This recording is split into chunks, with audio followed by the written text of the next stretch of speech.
Hi, I'm Rachel, and welcome to my first reading update of 2018. I had this goal in mind where I wanted to make Friday Reads videos for every week of the year, and already I failed. But I'm in the vicinity of Friday, and I figure I can be a little laissez-faire about all of this. So my first completed book of the year has been Total Cat Mojo by Jackson Galaxy. It is a how-to book about taking care of cats and understanding who cats are, what they want, what they need, and how to help them acclimate into your homes. And it's been a little more emotional than I thought, although I'm not sure exactly why I didn't realize that this would be emotional, that it would stir up a lot of old feelings, because I've mentioned before on this channel that my cat Leia died in October, and I was actually thinking about reading this as a precursor to adopting a new cat. And I still will adopt a new cat, I'm pretty sure. Maybe not quite so soon, because this book stirred up a lot of stuff. You know, hindsight is a bitch and all of that, and thinking about all of the things that I could have done better with Leia and made her quality of life better. And so I really do intend to go back to square one and to make some serious adjustments before starting a relationship with a cat, where it's easier to make these routines and everything. So anyway, that's a lot of my own personal baggage when it comes to this book.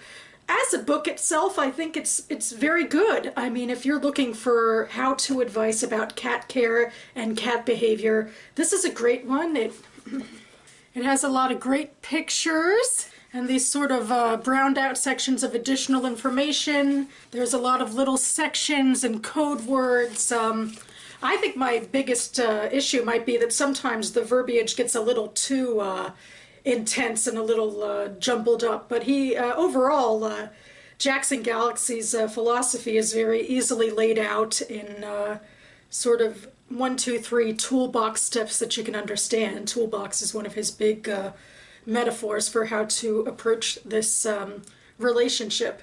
So I think that it would be great for anybody who is looking to enhance their relationships with their cats, or if you have issues with your cats, particularly about the litter box.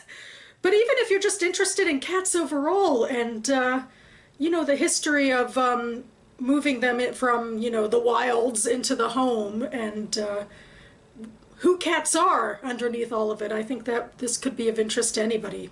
So next, just today, I started the Best American Short Stories of 2017, which was guest edited by Meg Wolitzer. I have a annual tradition, basically, of reading the Best American Short Stories early on every year to start my reading year. And it is the only book that I actually buy on ebook. I love the physical copies of books so much, but for some reason I got into the habit of buying Best American Short Stories on ebook.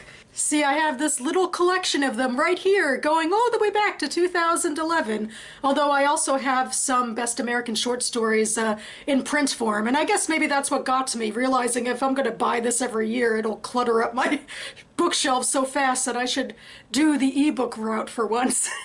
So, you know, both Wolitzer and Heidi Pitlor, the overall editor of the series, talked a bit in their intros about the elections and how that cast a lot of feelings onto the stories they were reading and questioning what art was.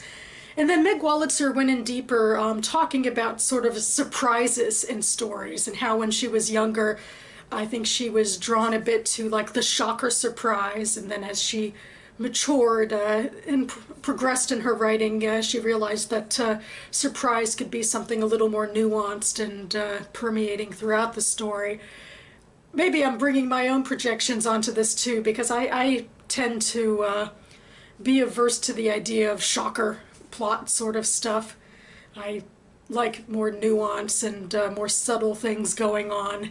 I'm often reminded of this NaNoWriMo community that I belong to on Facebook, and it seems like every other day someone is posting some crazy highfalutin story about, oh God knows, I can't even keep them in my head, because it's just supposed to be something shocking, like somebody who lives a weird lifestyle or some weird trend, and they always like preface it with plot bunny, and I took me a little while to realize what annoyed me about those, and I just think it comes down to the idea that a story's worth comes from the shocker type mentality rather than something a bit deeper. And so anyway, that's my projection, I guess, onto Wolitzer's essay.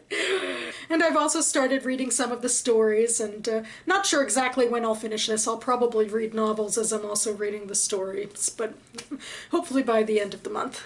So the next book I do want to pick up is The Beast is an Animal by Peternelle van Arsdale. I've said this name so many times and I still have to look at it to make sure, because for a while I was hoping I'd get to this book last year, like for the autumn readathon or whatever, and of course I haven't, but now I definitely just want to close it out this year. I'm hoping it'll be a bit of fun, you know, a little bit of a spooky fairy tale vibe going on here. I'm hoping it'll be kind of a quick read, because there's always so much to read, of course. And finally, for now, the book that is most on my horizon for the immediate future is this one. It is Up the Down Staircase by Belle Kaufman. She's the granddaughter of Sholem Aleichem, a very famous Yiddish storyteller. And this book was published a few decades back, and I'll read what it's about. Up the Down Staircase describes from the inside what goes on in a large metropolitan high school. With genuine warmth and shrewd comic touches, it shows what happens when a teacher's ideals run smack against the inadequate facilities, the lack of communication, the gobbledygook and pedagogies, the trivia in triplicate, all that stands in the way of good teaching. It is a wise and witty book, funny and poignant and highly original. Nothing quite like it has ever been written. Whoever went to school, taught in school, has children in school, will immediately recognize the incidents: assembly, open school, midterm exams, faculty show, and the types of teachers and students he has known. The pupils themselves speak in their own words about the many things such as education. I know school is supposed to help me in real life, but so far it didn't. Exams. I'm not cheating. I'm left-handed. Books. George Eliot stinks even though he's a lady. Integration. Can you tell by my handwriting that I'm white or not? Teachers. You're the only English teacher that ever learned me English real good. The teachers, too, speak with their own voices as they try against almost insufferable odds to go up the down staircase. Up the Down Staircase tells a story of real people, and it tells it with love. So yeah, I've never actually read from the back before. I've been going on the Sholem Aleichem thing, and a good friend of mine read this book years ago and is excited that I'm finally reading it now. I particularly looked at it because of those reasons, and also I wanted to pluck something off of my Goodreads TBR shelf and officially put it on my Am Reading list, and so this is the one I chose, and so now I should start reading it. This doesn't really mean anything, but sort of in conjunction with the Galaxy book, it seems like this one also has like graphic stuff going on inside of it. Like these are all crossed out, it looks like, and then headings of chapters look like the chalkboard, I guess. We even have some pinned in notes, you know, like I guess memos from the old days. There's definitely, I guess, a 70s vibe in this, especially having to do with integration, so it should give an interesting look at a certain time. So that's about it from me now. I hope your first of your reading exploits have gone well. Again, for me, it's been a little more emotional, I think, than I anticipated, though I should have been anticipated for it. And now I'm into short stories, which is especially exciting because I'm starting to write a new short story of my own, hopefully, so I'm hoping this will give me inspiration. And then we have original fairy tales and 70s school culture. So that's an interesting mix. And I'd best go now. I've already jump cut past a lot of flailing sirens, so thanks so much for watching, and I'll see you next time.